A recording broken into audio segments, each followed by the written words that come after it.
that topic is on the Sonic Movie 2, and the fact that Jeff Fowler wants to bring in more characters, in from outside the games. Now, one of the things that backs up that theory, and I'm going to pull this up, and I do apologize for any lag or anything like that, but I'm going to pull this up real quickly because I retweeted this as well. You could probably see it a little bit here, not not like OBS style or anything, but you can probably see what I'm doing here.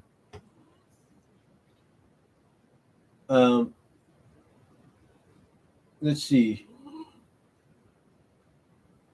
Okay, so we have the complete history of Sonic SatAM Twitter page at SatAM historian.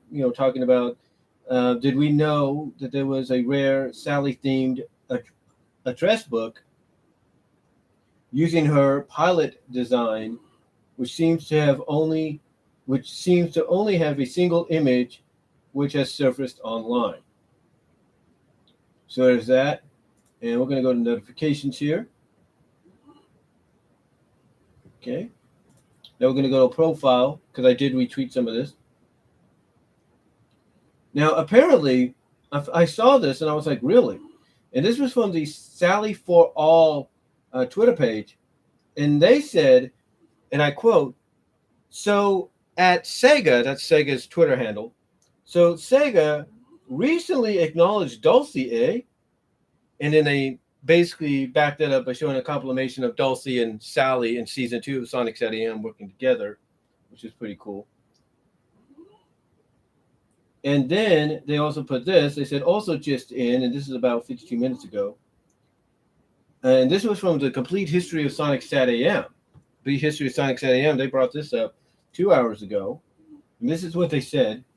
In addition to Dulcie, SatAM is referenced in the Sonic Spinball and Sonic Chronicles sections of the Sonic Encyclopedia. Sonic Spinball obviously mentions it, as it was loosely based on Sonic SatAM, mentioning Mount Mobius, and the Vego, the early name of the roboticizer. Okay, that's pretty cool. So we're going to look into more of this. Now, in case you guys are wondering what the complete history of Sonic SatAM is, basically Jacob Berkeley is working on a book right now that he intends to get out by next year at least. To, like I said, he intends to get out by next year at least.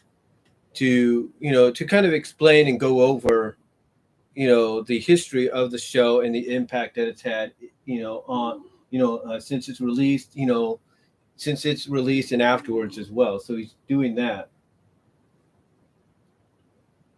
Now he also mentions,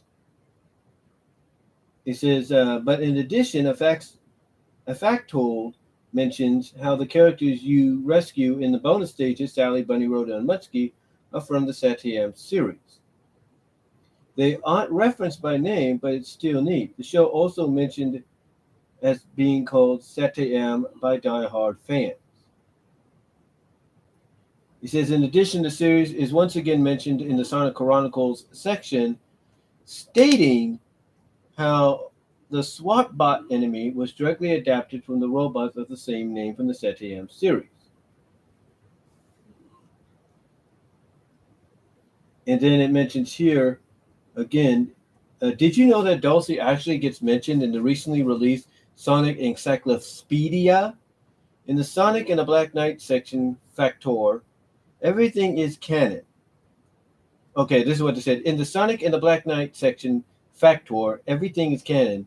Dulcie from the Sonic animated series is said to somewhat resemble the Mist Dragon from the game color-wise. In other words, Dulcie, is referenced because the color of the dragon in Sonic and the Black Knight, is the same color as she is in the series. As a matter of fact, let's see if we can bring that up. Yep, it's brought up. It says everything is canon. It says Sonic faces down two massive dragons in Sonic and Black Knight in his quest. The Mist Dragon's colorization is remarkably similar to Dulcie the Dragon from the Sonic animated series. So there you go. And then they mentioned that the red dragon is similar to the bio lizard in SA2, Sonic Adventure 2. So that's pretty cool. It is really, really cool. So yeah, that's something to look forward to in 2022 when that gets released, and I can't wait to, get my hands on it eventually. Uh, but yeah, that does, like I said, kind of back up one of the things about what was mentioned, because Jeff Flower has gone on record, and there is evidence about this too, that he wants to bring in more characters, not just of the game, not just from the game world, but from all of Sonic lore, from all the Sonic franchises. He wants to bring in characters from the cartoons and the comics. And even though a lot of fans have debunked this and said, oh, that's not going to happen, Sega won't let that happen, others have come around and said, well, actually, it could happen because the movie has a lot more freedom than, let's say, something game wise or, animated, tied to the game wise and all that. It has a lot more freedom. So I wouldn't. So I wouldn't say, it's not going to happen just yet. I wouldn't count my, eggs just yet, if you know what I mean. Because it is true. It is true. Jeff Flower, like I said, has gone on record. And I do apologize again for some lag with some non-connectivity issues. Um, let's see, are we okay? Gotta go to my thing here. Come on, come on, come on, come on. Gonna go to recent activity. Activity log, that is. If it pops up, there it is.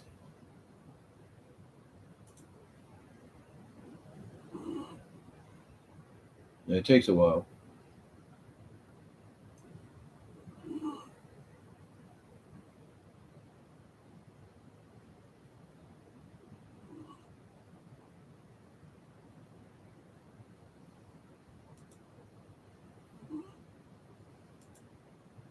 But yeah, I'm not going to deal with that. I don't want to like this.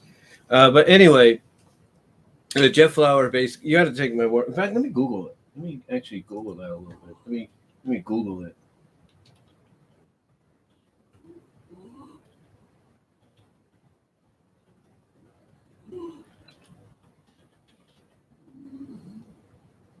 Oh, Fowler, Jeff Fowler, not Flower. Jeff Fowler. That's my bad. I'm gonna have to redo do that.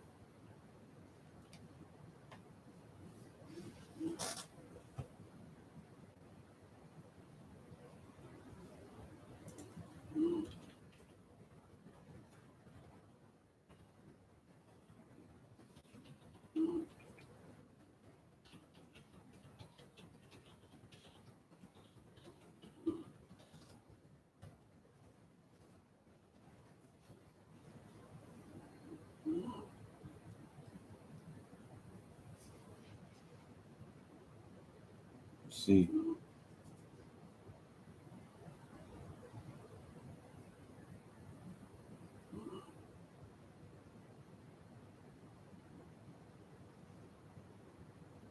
Gotta find it here.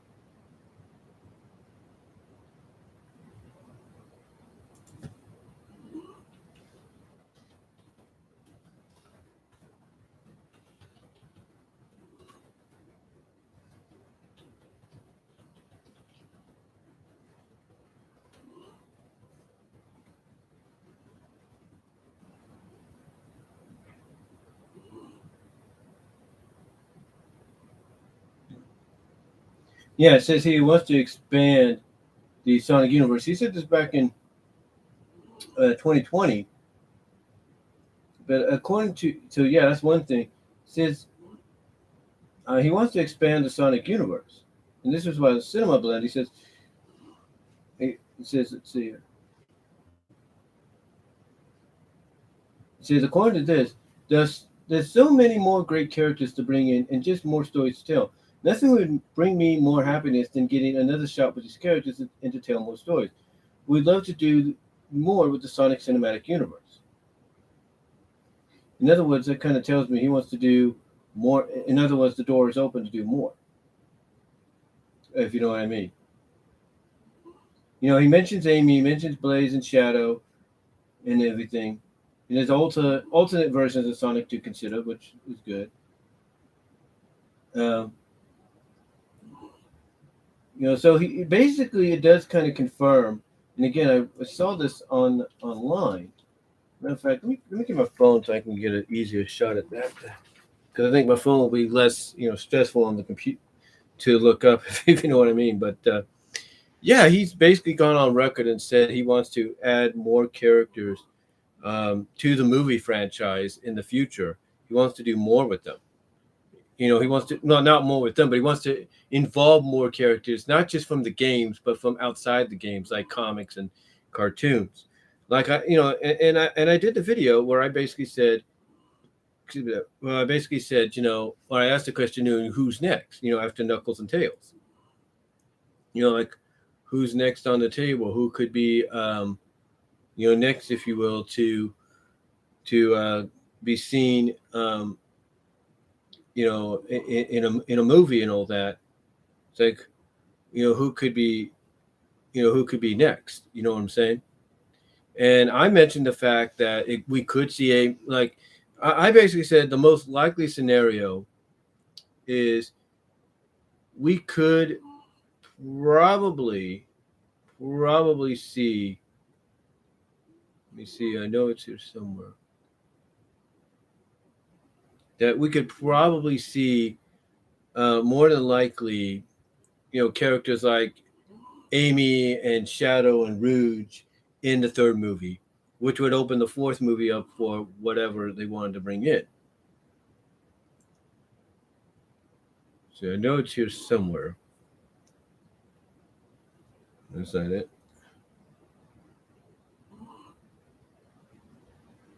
Oh, here we go. It's right here. This is the article they brought up. So we're gonna bring this up right now. We'll bring this up right now. Hold on. Hold on. We're gonna bring this up right now. And this is from the Sally for All Twitter page. It says, echoing at Ralph Fasal, it looks like Jeff Fowler, not Flower, but Jeff Fowler, hinted in a Collide article that the Sonic movie series is expanding beyond the games, which is the direction to steer a film franchise in. This means Sally and the Freedom Fighters appearing in sequel/spinoff is, and they capitalized is, on the table. And I think they brought up the interview right here. Let me try to read that. Try to read that interview. And okay, this is from the Collider interview, and this is what he says, and I quote. This is Jeff Fowler, and he says this, and I quote, I will say that one of my favorite experiences from the first film is being in theaters and sort of sneaking in at the end of a screening for Tails to show up, and just seeing the reaction in the crowd. People and kids just absolutely losing their minds and yelling at the screen. So how can you not want to continually tease new additions to the world, to the Sonic movie world?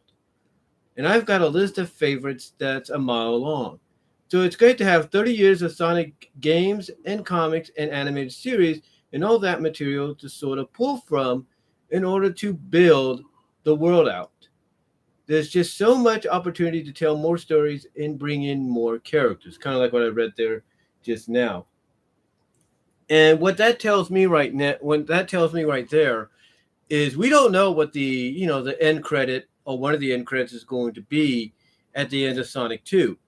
But a lot of people have speculated and theorized, the fact, and even I've said this, that if Sally shows up, that if we maybe see, Tails communicating with somebody, and then we hear like a female voice, but we don't know who it is just yet. And then all of a sudden we see this silhouette stand up and it looks very familiar. And then suddenly that steps out of the shadows and it's Sally. Like I said on a previous video I did, the roof would figuratively be blown off that theaters. That is no joke. It'll be blown off, not just by longtime fans that have been wanting that moment to happen and seeing it happen, but by fans that, theorize, oh, it's not going to happen, and all of a sudden it does. So that's what he's getting at, that we could see things like that. But if, again, as I said before, if I'm being a realist, if I'm being a realist here, I I see Amy and Shadow and Rouge as being the next ones going into the third film, and then the third film setting up potentially a fourth and final film, which could involve the Freedom Fighters. It would make more sense to kind of build towards that moment. It really could. It'd make more sense. But we'll see what the second movie does, how well it does. But based off how people like myself feel about the trailer, yeah, I think we're going to have another hit on our hands. There's no doubt about that. We will have another hit on our hands. But the question obviously, but now the question is, will any of what Jeff wants to do, will it become, a reality? And I'm just checking something there. Okay, just want to make sure the mic is positioned correctly with me on all that as I do all this here. Hold on for a sec, guys. I have to try to keep it organized and everything, or at least sort of in a way I can, get to. But yeah, it's again, it's one of those situations where possibilities are opened up, and with him saying that, hey, I'm willing, I want to do more, I want more to come out of this. Again, one, it does depend on the movie, which again I think is going to be a big hit, but again, like I said, if I'm being real, I think it's going to be Amy, Rouge, and Shadow next, and then we're probably going to get for the fourth movie, the Freedom Fighters. Now they could also go the Blaze and Silver route for the fourth movie too. There's no doubt, but we'll see what happens. We'll see what they do. And again, some people, they're debunking the fact that it's not going to happen. But if Jeff Fowler is saying, hey, I want to go beyond the games, I want to bring in characters and elements outside of the game and other that's seen in other Sonic lore, other spin-offs of Sonic, then I think the opportunity is out there. He even mentioned not just sequels but spin-offs. So you can't tell me that when Knuckles showing up, the thought process isn't, okay, let's do a Knuckles the Echidna spin-off, spin-off movie that is. Or, we're going to be bringing in Shadow. Maybe we could do a Shadow spin-off movie. Just saying. And it also opens up the door for the fact that what you got, not what you got, but with, hold on, let me get some coffee here. But it does open up the door that with Sonic, with Sonic Prime coming out next year, the movies he's talking about, they don't have to be theatrical. They could be online, streaming, on demand, DVD, 4K, Blu-ray releases, and that would work too. And you could have him somewhat a part of the team when part of the teams of those movies and everything, not in the not in the role he is right now behind the scenes, but sort of like I would say counseling, so like a counselor or whatever, to be there to make sure it has that kind of a similar flavor to what the theatrical films have. I could see spin-off movies, like I said, being direct to video and all that, 4K and everything. And I'm just adjusting the headset here. Hold on for a sec. Got a bit of an itch there, and again, let me check everything here. All right, just trying to make sure, guys, that nothing gets messed up. But like I said, with him basically saying that, he wants to do that, I could see potential spin-offs, like non-connective movies and all that, based on other Sonic lore, happening as streaming movies, on-demand movies, direct-to-video, DVD, Blu-ray, 4K movies. I could see that happening. I could see it happening, and I wouldn't be against it. And I don't think anybody else would. Everybody wants the Freedom Fighters. I could see Sally and Bunny and all of them showing up in a movie that's a direct-to-video, direct-to-streaming type film. Excuse me. And I think it would work. I think honestly it would work, and I think people would be happy with it. I really do. But we'll have to see. What's interesting about Jeff saying this is when you look at Paramount Plus, because Paramount is behind the distributing the distributing of these films in theaters, and basically also the studio behind the movies happening at all. But when you think about Paramount Plus, which is their streaming service, um, you have to look at some of the shows they got there, and some of the shows they have on there are Sonic shows. Three of the biggest ones are Adventures, Underground, and Sonic's at AM. And if Paramount Plus is saying, "Hey, let's bring in these Sonic shows to be part of our streaming service," right off the bat, then I think that kind of hints at the fact that maybe, and I was just my finger just hit the mic there. I do apologize. Just doing this. Like I said earlier, I shaved when I was showering, so gonna have a little bit of an itch here and there. But like I said, if Paramount's like saying, "Hey, let's bring in these shows to be part of our initial launch," at and them being the same overall studio business, if you will, that is distributing these movies, that does kind of hint at maybe we might see more, but we'll have to see. We will have to see in the near future. And like I said, my finger hit the mic, so I do apologize. But anyway, we'll have to see in the near future. But yeah, if Jeff Fowler is saying, "Hey, this is going to open up the door, for possibilities that go beyond the game characters and the game elements," I think like anybody else, I'm all for it. I'm all for it. So bring that on, bring it on. When the time comes, bring it on. But as far as the movie itself goes, let's get into thoughts about it. There are some things I didn't mention when I was doing the trailer, and I just wanted to break these down a little bit. One of them that we saw in the trailer was an image of what looks like to be the floating island, or at least the temple, the main temple of the floating island. It might be the floating island itself. But what's interesting is what a lot of people pointed out, and that is when Robotnik, Jim Carrey's character Robotnik, goes into this cavern to get the Chaos Emerald and going through all these different traps and all that, obstacles, that we see a lot of owl symbols. So the question obviously is, is Longclaw alive?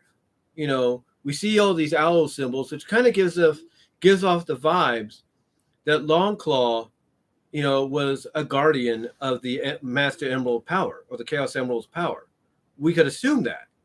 We can assume she was a guardian, in this world of Sonic. We can assume that. But we don't know. We don't know if she was a guardian or not. But with the owl symbols and everything, it does give off that vibe that her kind was, the guardians of the Emerald in that world. But you might say to yourself, "Well, I thought the Echidnas were. I thought the Echidnas were the guardians and all that." And here's the thing. When it comes to the Archie books, and to an extent the IDW books, and any other lore, yeah, the Echidna, like even the anime lore, the Echidnas were the main guardians. There were no doubt about that's no doubt about that. That's undisputable, if you will. That's undisputable that they were the original, that they were the guardians. There's no doubt. But for all we know, because remember, when we saw Longclaw, Sonic was still a baby. So, we don't know if, one, if she's alive. A lot of people are assuming she is. Because one, why would you incorporate her as a playable character, unlockable playable character in the mobile games? If she wasn't, possibly. So we know that when we saw her, Sonic was young. And a lot of people are assuming that because Sonic and Knuckles have a similar power stamina, if you will, Knuckles more than Sonic, that, both of them were raised by Longclaw. Like Knuckles was probably found by Longclaw as a baby and was raised by him. Oh, raised by her, I should say, was raised by her. And she felt, okay, you have been, and she probably gave him the history. Like, your ancestors tried to steal this from me for your power, for power and all that. But, I was waiting for, maybe she explains the history to Knuckles of, I had a young, a protege that I was going to train to be the guardian of this emerald, but I had to allow him to escape because your people were trying to take him for his power instead of using, so they could use it for whatever they wanted instead of letting him use it for good or something like that, or instead of using it for good. And maybe that's where Knuckles coming in. Maybe she found him, raised him, taught him the right ways, taught him how wrong his people were and everything for what they did.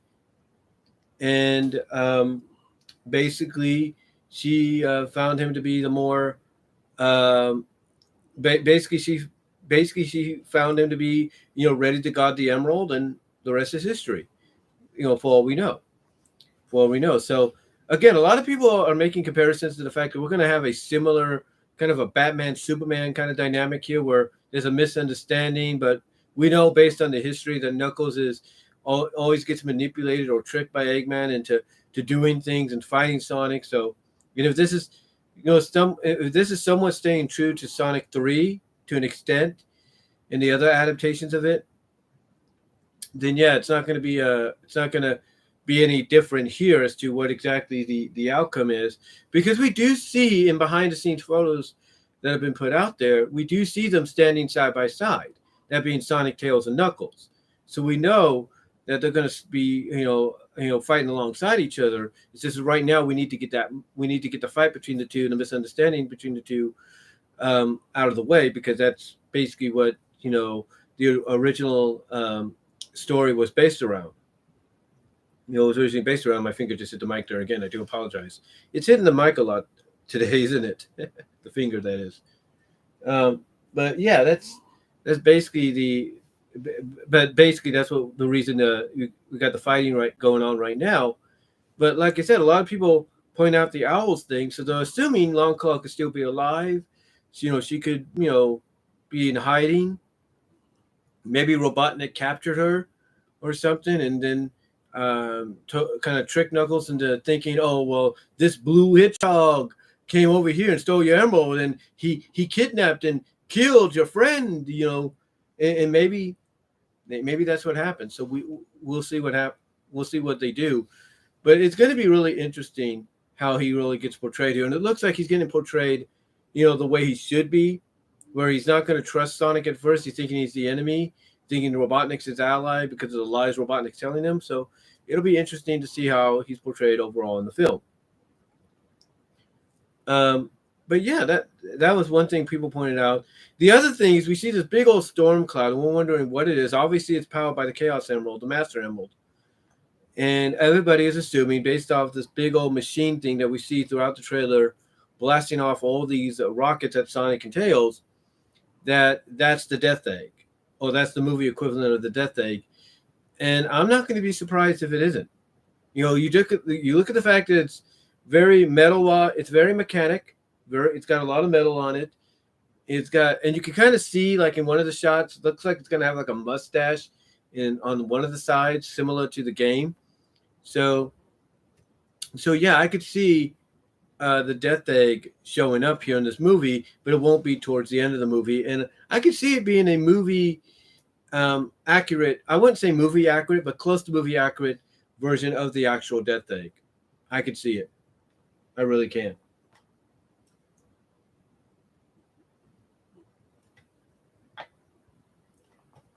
I can see it. Honestly, I really can.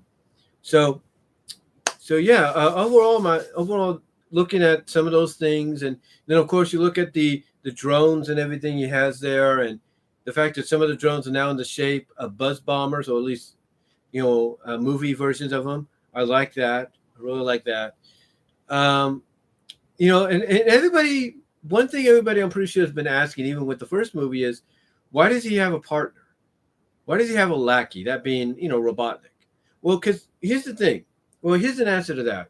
We know that in several incarnations of Sonic, he's always had some kind of lackey or lackeys to do his bidding, or he could confide in. In Adventures, he had Scratch, Grounder, and Coconuts. We know that. We know that in Underground, he had Sleet and Dingo. We know that, in Sonic X, he had those two or three robots. Boku and Oba, whatever his name was, right? Those two robots. He had them. We know that in the games, currently, he has Orbot and Qbot. We know that, as well as in the IDW comics and later on in the other comics, he has Orbot and Qbot. Those being the Archie comics, that is. And we also know, and this is why I think some of the inspiration comes for Stone being in this position as a lackey, as a confidant, is Agent Stone is the movie equivalent of Snively, but more loyal. He's more loyal than Snively. So he's the movie equivalent of Snively, but more loyal to Robotnik than let's say the second season Snively and the later on Archie Comics version of Snively was, in my opinion. That's how I see it. So that too, right there, with him being the lackey, the confidant, if you will, of Jim Carrey's Robotnik, that to me spells out inspiration from Sat AM and the Archie comics as well. But overall, what I've said before in the reaction video and everything, I'll be honest. I'm sticking by I'm sticking by those reactions and thoughts that I've done, in other videos as well. Excuse me. I'm sticking by those. I'm sticking by those, if you will, as I check and everything to see exactly what video I did last before I did anything else. Let's see, this is okay. That was one of the videos where I asked like who's next was before the reaction. But yeah, I stick by the what I've said in a lot of these videos, mainly about who of how I feel about it and everything. But again, I just wanted to give more thoughts on the other things that showed up in this film. And the question obviously is with guns showing up and some of the references to not just the first two, the original Sonic 2 and 3 games and Sonic and Knuckle game, if you will, but the references to like Sonic Adventure and Adventure 2, and especially with Gun being in the movie now. The question is, will Shadow be next? And again, this is where I, in the video where I basically talked about or asked the question, who's next? I said the most likely, even though we would love to see Sally be the next one to show up at the end of the movie in one of the end credits, in one of the after credit scenes, that the most likely I believe is going to be Amy, Shadow, and Rouge. Those are the ones I see that are next. But we'll see what they got. We'll see what they do. They may surprise us. They may curveball us. We don't know. But yeah, to me though, it is most likely we're going to get Shadow in the third film, if anything. So we'll see what they do. But with that said, though, those are just my thoughts. The other thoughts I've had on the Sonic movie, on some of the things I didn't touch upon, I didn't break down and do, like let's say 3C Film does, or Black Nerd Comedy Andre Meadows does. But I just wanted to give you my thoughts here live and let you know about it. So let me know what your thoughts are on the live chat right now if you want to. Ooh, on that. But also give you my thoughts on Jeff Fowler, not Flower, but Jeff Fowler's comments about the fact that he wants to expand the Sonic movie franchise to be out, from not just, game characters and elements, but to outside of it. And the fact that it is a Paramount movie, an original film production and all that. I think, and the fact that a lot of people have backed it up by saying that, hey, this has more freedom, more, leniency than, let's say, a Sega, a Sega promoted thing, basically a Sega Japan promoted thing, that there's a good chance and everything of that happening. And the fact that the Sonic Encyclopedia is now referencing Sat AM, then that kind of tells you right there that, hey, there's probably a good chance we can see more things from outside of the game and other Sonic media show up. But we'll see. We shall see. All right. Next